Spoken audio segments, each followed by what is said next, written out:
Bonjour, nous allons voir au travers d'un test comment réaliser un test de comparaison de variance, qu'on appelle aussi test F de Fischer-Snellekor. Sur cet exemple, une entreprise fabrique du fromage blanc qu'elle conditionne en pot de 750 grammes. Elle dispose pour cela de deux lignes de fabrication. Sur la première ligne, on prélève un échantillon de 16 pots sur lequel l'écart type des masses est de 2,3 grammes. Sur la seconde ligne, on prélève un échantillon de 21 pots sur lequel l'écart type des masses est de 1,4 g. Au vu de cet échantillon global et au risque de 5%, peut-on affirmer que la variance des masses des pots de fromage blanc est la même sur les deux lignes? On peut légitimement se poser la question puisqu'on a un écart type de 2,3 g sur la première ligne pour l'échantillon et de 1,4 g pour la seconde ligne pour le second échantillon. Donc ces deux valeurs, on voit qu'elles ont un petit écart. Est-ce qu'il est suffisamment important pour dire que la variance des masses n'est pas la même sur les deux lignes? Pour répondre à cette question, eh bien, nous allons effectuer un test. Ce test, c'est le test F de Fischer-Snellekor de comparaison de variance. Comme tous les tests, c'est un test d'hypothèse. On va donc poser nos hypothèses H0 et H1. L'hypothèse H0 est toujours une hypothèse d'égalité. Ici, ce sera que la variance des masses des pots de fromage blanc est la même sur les deux lignes, c'est-à-dire qu'il n'y a pas de différence de variance de masse. L'hypothèse alternative provient de la question que l'on se pose. On veut savoir s'il existe des différences de variance de masse. Et donc, on va supposer pour H1 que la variance des masses des pots de fromage blanc n'est pas la même sur les deux lignes. Maintenant, on va définir notre variable aléatoire de décision.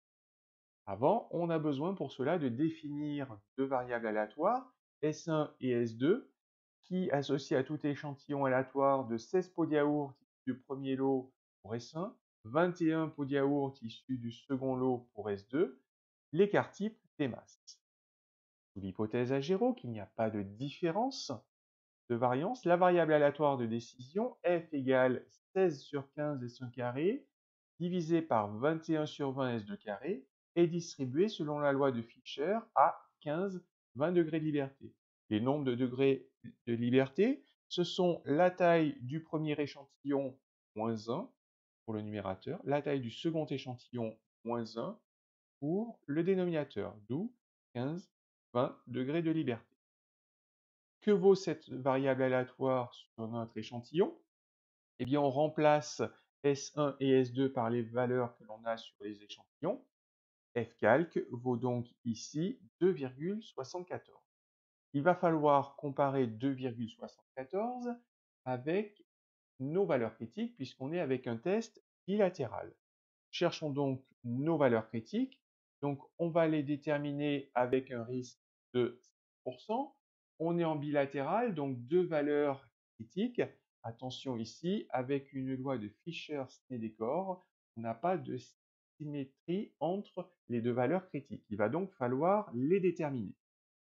Comme on a un risque de 5% bilatéral, on partage ce risque à 2,5% à droite et à gauche.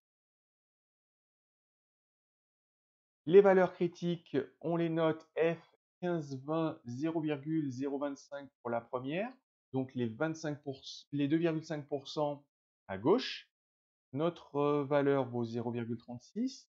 La seconde F 15, 20, 0,975, on a nos 2,5% de risque qui sont après cette valeur 2,57.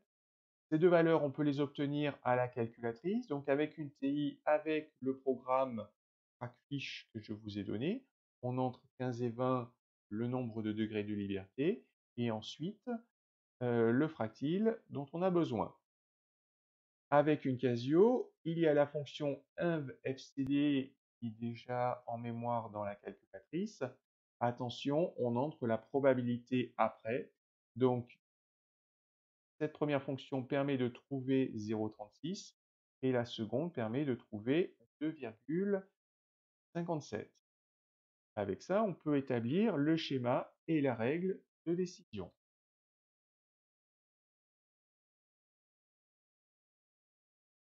Donc on voit ici nos valeurs critiques 0,36 et 2,57. Entre ces deux valeurs critiques, on accepte H0 et à l'extérieur, c'est-à-dire inférieur à 0,36 ou supérieur à 2,57, on rejette l'hypothèse H0. Ici, notre valeur calculée est de 2,74, c'est-à-dire supérieure à 2,56. Donc ici, 2,74 se situe après 2,57 dans la zone de rejet. Donc on rejette l'hypothèse H0. Ce qui veut dire qu'au vu des échantillons et au risque de 5%, on ne peut pas affirmer que la variance des masses du pot de fromage blanc est la même sur les deux lignes, c'est-à-dire que les deux variances sont significativement différentes.